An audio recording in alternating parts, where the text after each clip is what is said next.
Sebelum kalian menyimak audiobox ini, silakan tekan tombol subscribe, like, kemudian komen dan share video ini agar channel ini semakin berkembang. Terima kasih.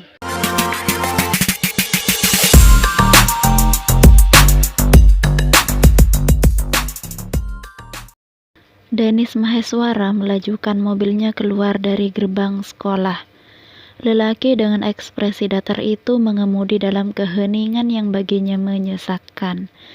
Ia sudah berusaha untuk tak melirik bangku di sebelahnya, namun netranya enggan berkompromi.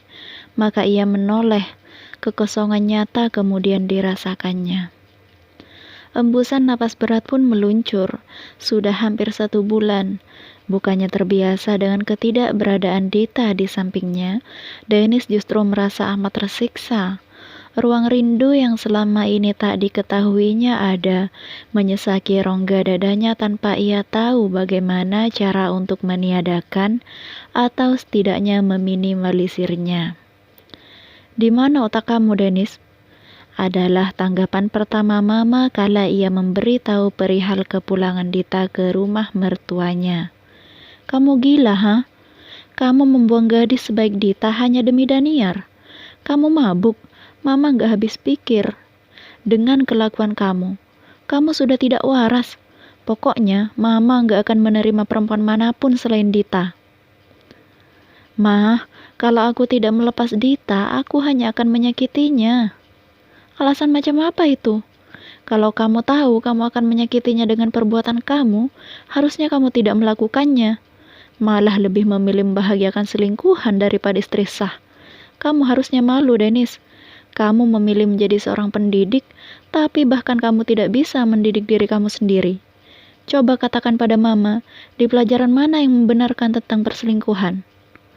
ujar Rianti berapi-api. Dia amat sangat kecewa dan marah kepada Dennis. Baginya, Dita memiliki semua hal untuk menjadi istri yang baik, bahkan untuk menjadi menantu yang baik. "Mama kecewa dengan keputusan kamu. Sampai kapanpun, Mama gak akan mau menerima Daniar. Tidak bahkan kalau kalian menangis meminta restu." Dennis hanya bisa menunduk sambil menghela napas perlahan. Ini baru kemarahan dari mamanya. Papa hanya diam sejak tadi. "Apa kamu tidak malu dengan diri kamu sendiri? Dengan profesi kamu? Dengan usia kamu?" Rianti tertawa sumbang. "Mama malu dengan kelakuan kamu. Mama malu mendengar orang-orang menyinggung rumah tangga kamu." Dennis tahu dirinya telah melakukan kesalahan yang besar, amat sangat besar, membuat malu keluarga, mengecewakan mereka. "Kalau kamu nggak bisa memperbaiki rumah tangga kamu dengan Dita, Mama yakin selamanya kamu akan menyesal, Dennis. Saat ini kamu bahkan belum memastikan apakah Dita hamil atau tidak. Kalau kalian bercerai dan seandainya saat ini Dita hamil, kamu akan kehilangan 2 hal sekaligus, Dita dan anak kalian. Mama nggak tahu kamu ayah macam apa yang membuang anaknya bahkan sebelum dia lahir ke dunia. Dan Mama akan sangat bersyukur kalau nantinya Dita menemukan lelaki yang jauh lebih baik dari kamu sebagai suaminya, sebagai ayah dari anak kalian." Dan seketika Dennis tertampar oleh kenyataan itu. Benar, dia belum memastikan apakah Dita hamil atau tidak.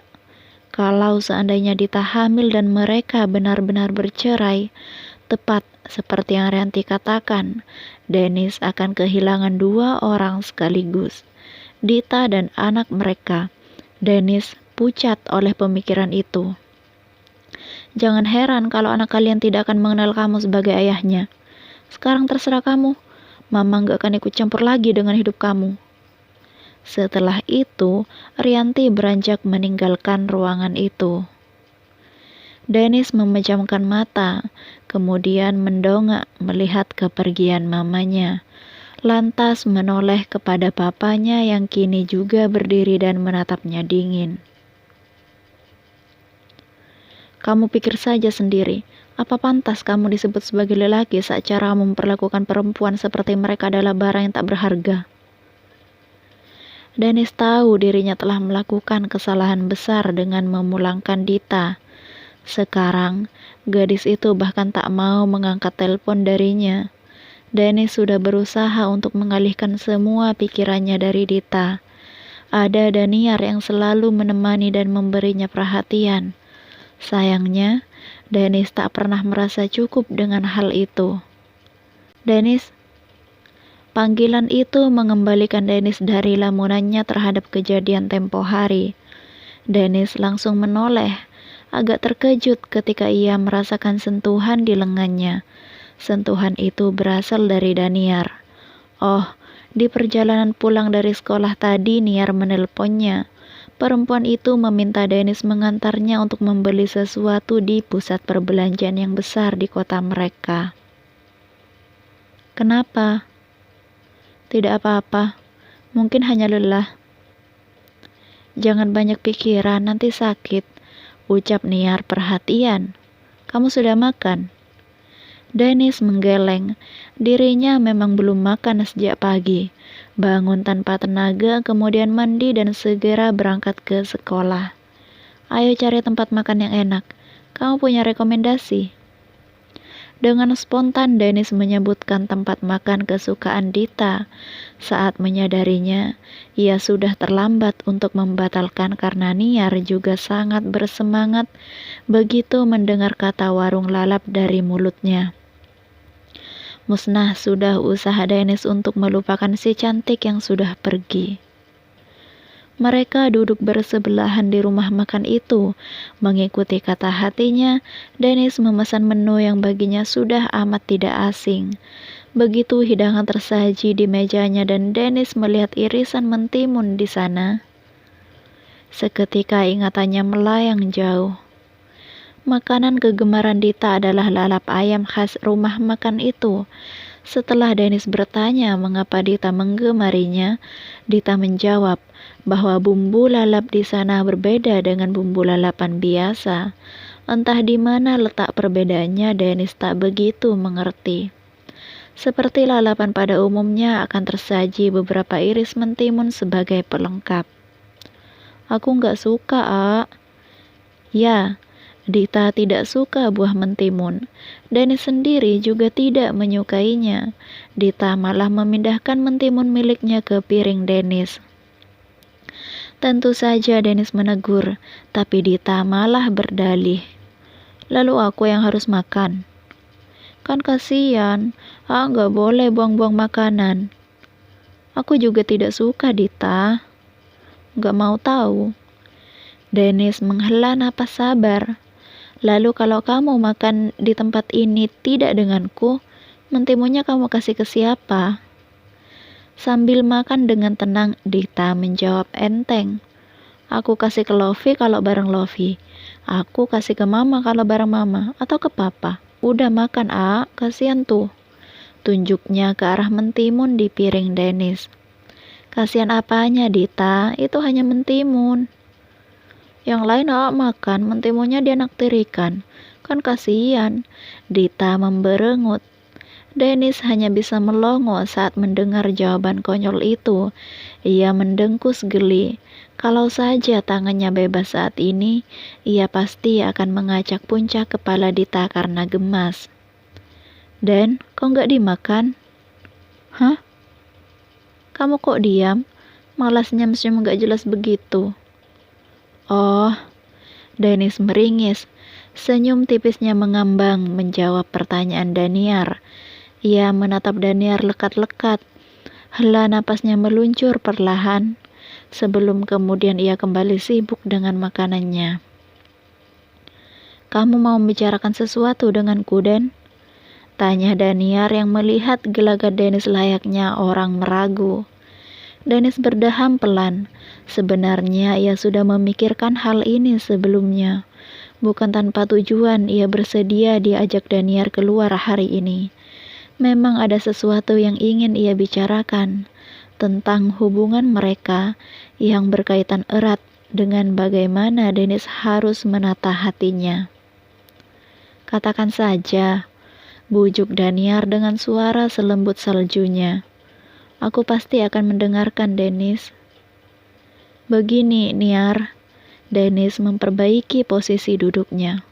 Aku sudah memikirkan hal ini sebelumnya, tentang hubungan kita. Kenapa dengan hubungan kita? Aku tidak bisa melanjutkannya. Serta-merta Daniar melempar pandangan terkejut, sekaligus tak mengertinya, kepada Dennis.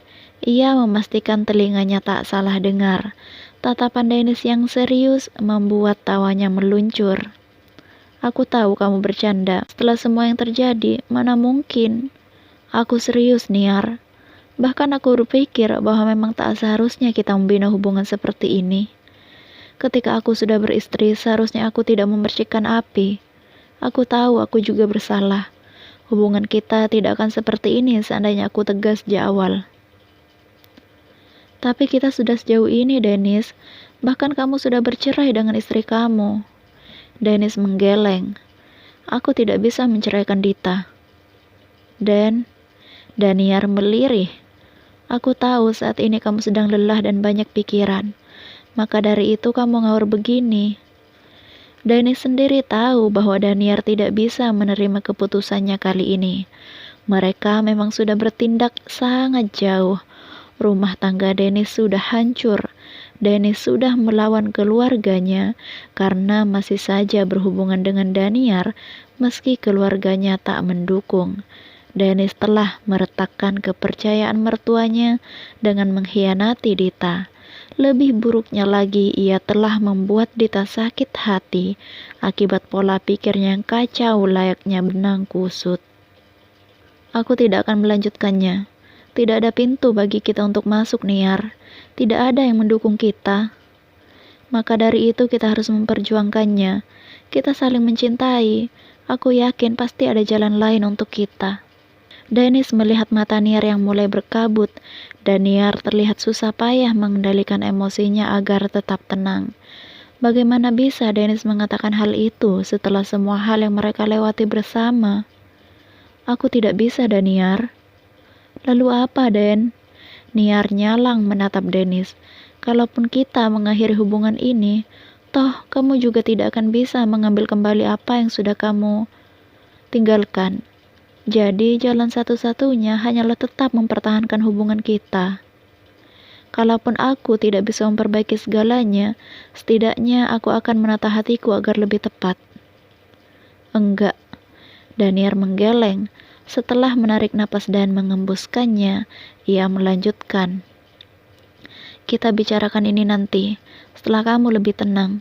Aku yakin pasti ada jalan keluar lain. Keputusanku sudah final, balas Dennis tegas. Aku lelah, mari pulang sekarang. Makanan di meja mereka belum habis. Daniar membersihkan tangannya dengan cepat. Ia tak bisa berpikir tenang saat ini. Ia harus segera pulang dan mencerna keputusan Dennis dengan baik, lalu kembali menemui Dennis dengan logika segar. Dennis mengalah dengan menyetujui pendapat Daniar bahwa mereka akan bicara lagi nanti. Ini adalah keputusan yang besar. Pasti Daniar butuh waktu. Dennis yakin Daniar pasti akan bisa menerimanya. Cepat atau lambat, Daniar harus menerimanya. Usai membayar, mereka keluar dari rumah makan yang lumayan besar itu. Tak dinyana, tiba di luar Dennis menangkap sosoknya. Sosok gadis yang hampir sebulan tak pernah dilihatnya lagi.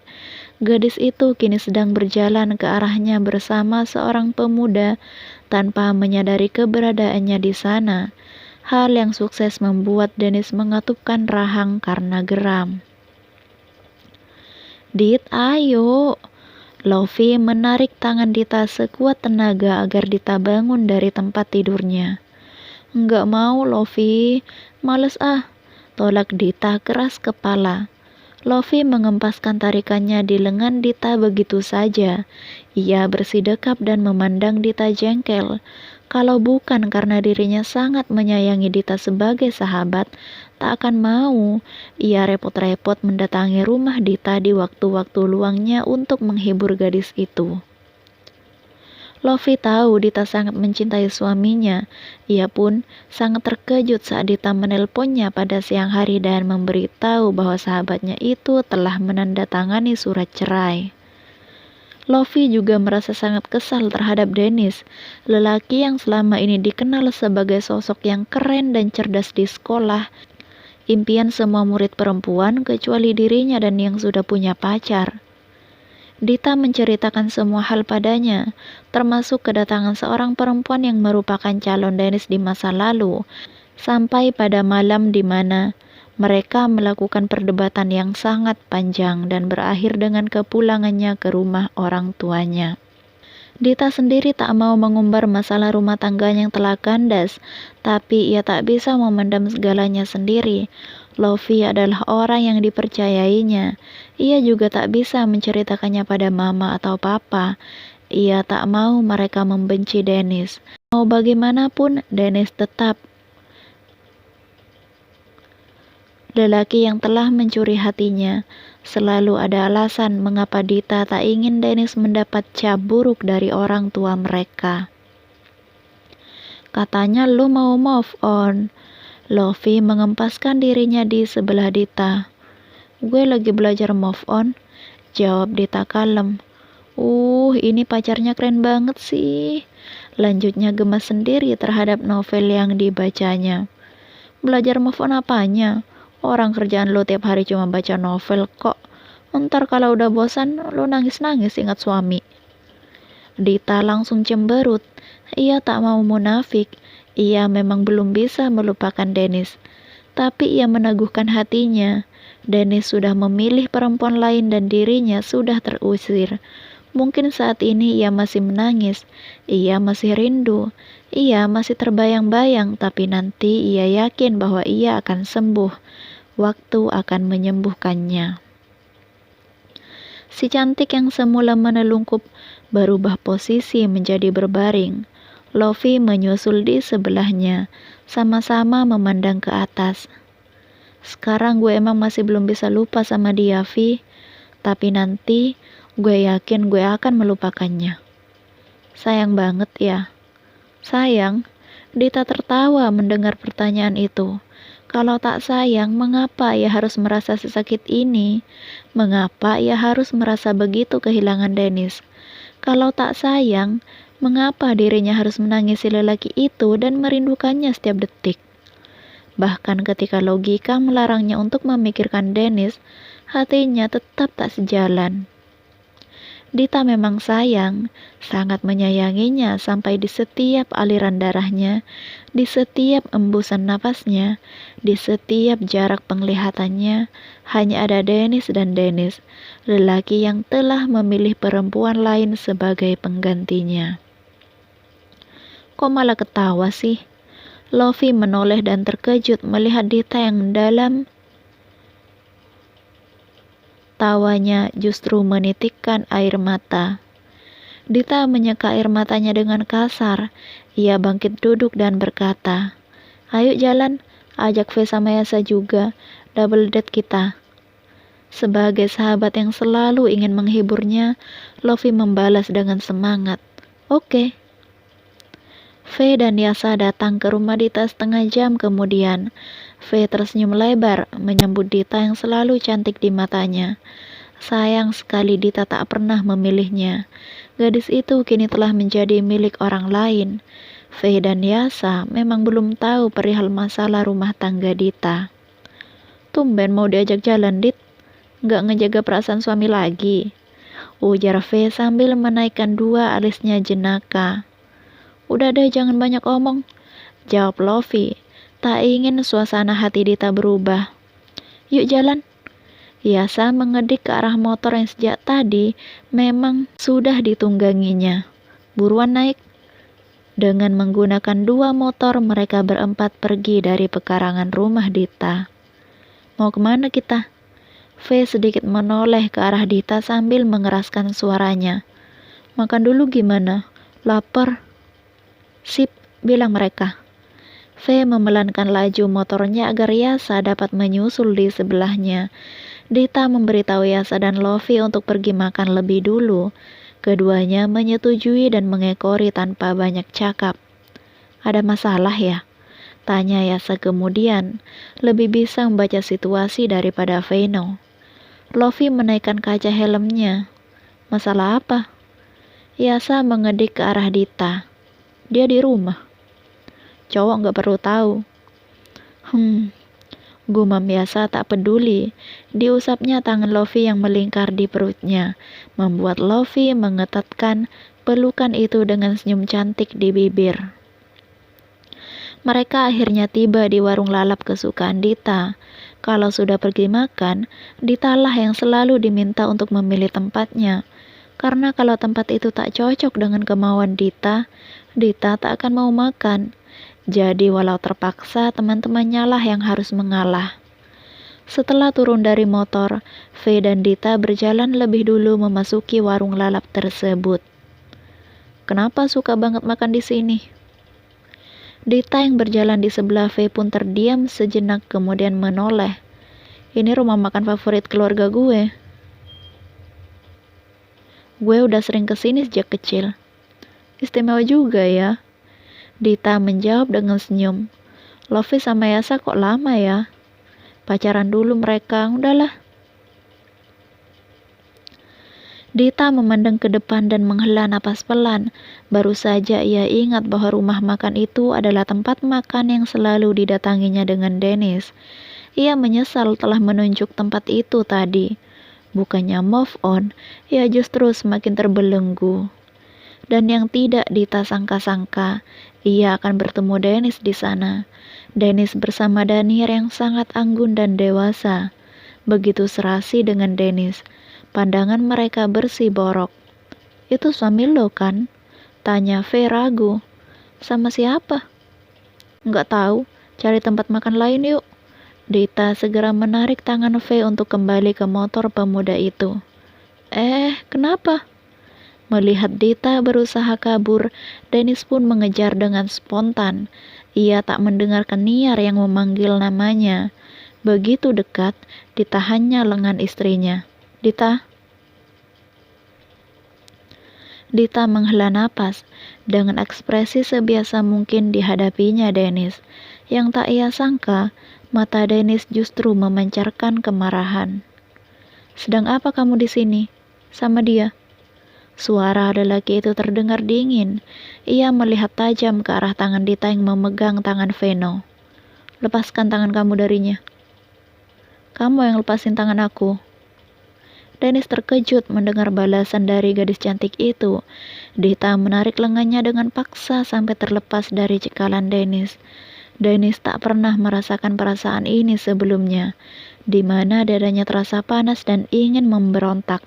Ia ingin melarang Dita untuk pergi dengan laki-laki manapun.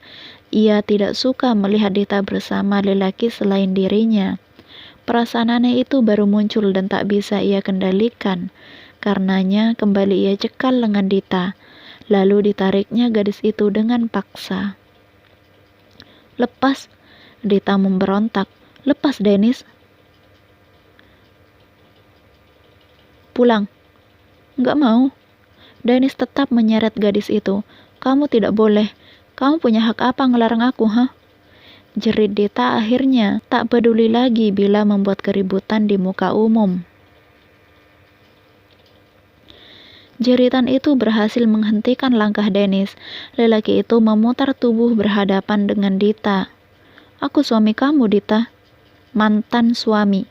Dita menyentak lengannya. Aku udah nandatanganin surat cerai kita. Dennis membatu di tempat. Dita memandangnya nyalang. Kalau kamu bisa pergi dengan siapapun, kenapa aku enggak? Kenapa kamu harus ngelarang aku, sedangkan kamu bukan siapa-siapaku? Kenapa kamu harus marah melihatku pergi dengan V, sementara aku diam saja melihat kamu pergi dengan perempuan itu? Kamu menggenggam tangan. Lalu apa masalahnya, ha? Setelah Dita marah, gadis itu melihat Niar mendekat dan menyentuh lengan Dennis. Ayo pergi, Den, jangan membuat keributan di sini. Dita tersenyum sinis. Gadis itu memutar badan, melangkah ke arah V yang kini sudah ditemani Yasa dan Lofi. Kamu gak apa-apa, Dit? Apa dirinya tidak apa-apa? Dita sendiri tak menyangka akan sesakit ini rasanya melihat perempuan lain benar-benar menggantikan posisinya.